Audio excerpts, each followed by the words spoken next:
All right, good morning, good afternoon, or good evening.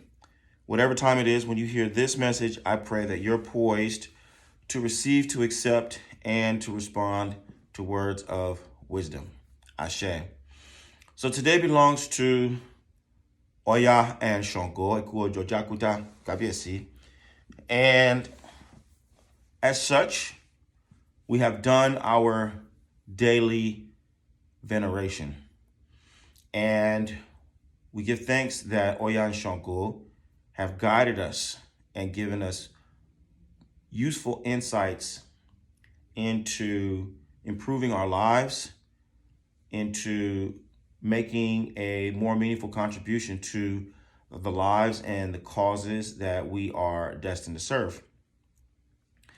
And so today I want to share with you some of the insights from the lessons and the blessings that Oya and Shongo have for us. And I do so with the hopes that what is useful to our community will also be useful to you. Today, Oya gave us a really profound lesson on what it means to go to the next level.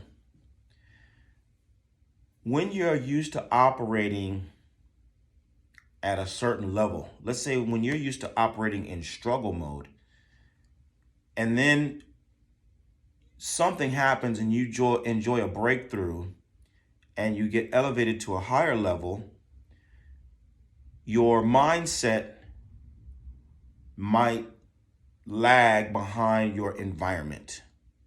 So your opportunities have increased, your resources have increased, but your habits of mind are still in struggle mode, or they're just not quite at the level that you have evolved into, or into the environment where you find yourself. And characteristically, when you're coming up rough, when you're fighting for it and getting it out of the mud, as we say, you're a one-man army. You're a one-man band. You have to wear all the hats and carry all the tools, and you do everything. And that's how you're used to, accomplishing things. Sometimes that's just compensation, though. Sometimes people, you're afraid of rejection, and you do more than you really need to do by yourself because you just don't want to be rejected, or you don't want to be abandoned, or you don't want to be disappointed by other people. So there's a couple of reasons why, people overdo it, right? But in either case, it ends up being a problem for you when you get to the next level. And because at the next level, you're not supposed to do everything. At the next level, you're not supposed to wear all the hats. At the next level, you're supposed to be able to make use of all of the resources in your environment. Okay? And let me give you an example. When you're a renter, okay, when you rent an apartment, for example, the only thing you're concerned about is what's inside your apartment. You want to make sure that you have the best gadgets, TV, toys, appliances, etc. You want to make sure that your wardrobe is the most fly. You want to make sure that you have, the nice furniture, etc. You drive in a $50,000 car to a place where you're paying $1,700 in rent. You every day you're coming out and you wearing maybe $1,000 worth of clothes, $600 worth of clothes every single day when you walk out. Your children are doing the same, right? But you're a renter and you have a renter's mentality, excuse me, which means that even though everything inside your apartment is plush, well, if the paint outside the building is chipping and cracked, you don't care because it's not your building. If the driveway that comes into the complex is cracked and it's got all kind of weeds growing up through it, you don't care because it's not your building. outside, if the street has potholes in it, Pee Wee and them are hanging out doing this and that, doing donuts and having sideshows or whatever, you don't really care because it's not your street. So long as everything in your apartment is fly, that's all that matters. Okay? However, the owners who are on the next level, the owners are going to the city council meeting. You don't even have an idea when the city council meetings are. The owners are going to the neighborhood watch meetings. You see the neighborhood watch signs everywhere. It doesn't even dawn on you that you're part of the neighborhood and you should go to that, or that you're the one being watched. So all these kinds of things happen, and little by little, well, Molly and Tad move in, and they start going to the meetings, and they're looking at all the resources in the community, and they're determining where the hot spots are, where the liabilities are, and they're starting to plan, and they're finding out where the community development block grants are, and they're finding out where the different city grants are, and you know what I mean? They're making all these plans and all these moves to restore the library, to take over the elementary school, to repave the streets, to create different kinds of noise, noise ordinances, et cetera, et cetera, et cetera. Right? Because they're approaching it as owners. They're not just concerned about their house. They're concerned about the property value overall. They're not just concerned about, the people who live within their walls. They're concerned about who comes and who goes, how long they stay and what they do. Because they're thinking like owners and they're behaving like owners. And so they're looking at all the resources that are accessible to owners. That is one way that you can make this distinction. I'm from California. In California, it's the same all up and down from the Bay to LA. You can walk through the hood and you can see there's 10 houses on this side, there's 10 houses on this side. And that you can just walk. A Mexican live in this house, black folks live in that house. Mexicans live in that house, Mexicans live in that house, black folks live in that house. Black folks live in that house, black folks live in that house, Mexicans live in that house, Mexicans live in that house. How? And the Mexicans could be renting too. But how do you know it's Mexicans live in that house? Because they got flower pots out in front on the porch. Because they've got corn growing in the front yard. They got a garden over here on the side of the house. Right? Because even if they're renting, coming from Mexico, they're owners. They're owners. And so they know, hey, even though I'm renting this place, there's dirt right there. I can plant something in that dirt. And they do. Because they're thinking and operating like owners.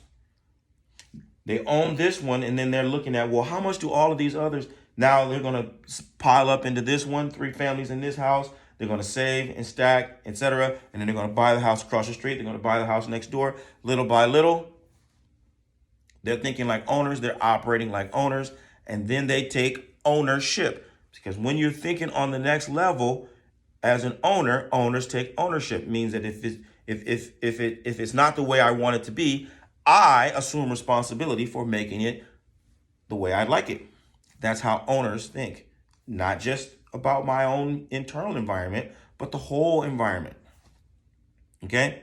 Now, the reason why I'm saying this is because when I look at Oya's message, and I think about African Americans within Orisa, what I see is we're approaching this like renters. Too many of us are approaching this like, well, my pots are like this. My beads are like that. My title is like that. But I'm not taking ownership of the tradition. So what they're doing over there, I don't care. How they're performing over there, it doesn't really matter to me. So long as my thing is like, it's fly, then that's all that matters. Okay? But Believe me when I say, if you don't approach it as an owner, it will be gentrified, and there will be no one to blame. If Orisa is gentrified in your lifetime, and it will be 10 years from now, 20 years from now, just like the hood that you grew up in, that used to be all black, you're going to look up and it'll be all Mexican. It'll be all white. But there will be flowers, the streets will be paved, the schools will be better, the library will be refurbished, and you will be able to go there as a guest.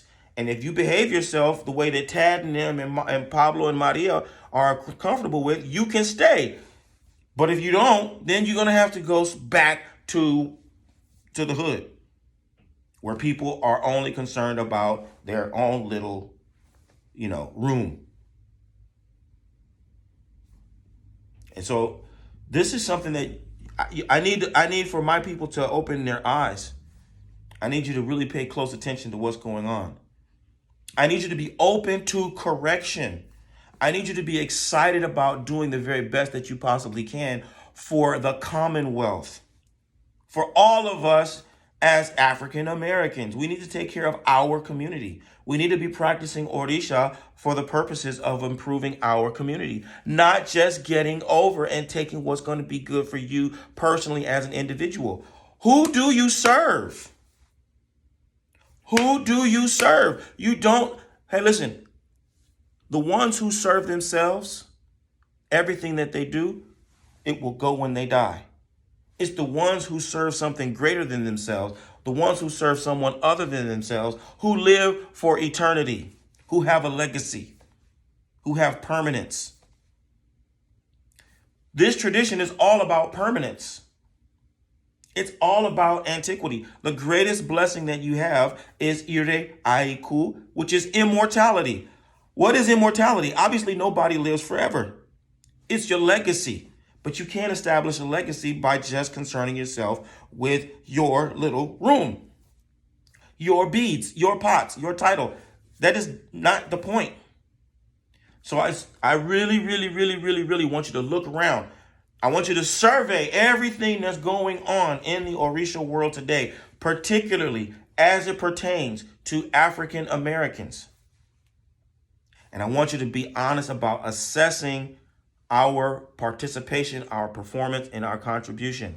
What is our goal? What is our focus? What is our direction? What is the trajectory? What is the likelihood that 10 years from now, 20 years from now, the things that you see and you take for granted as being yours, what is the likelihood of those things being completely gentrified in no time?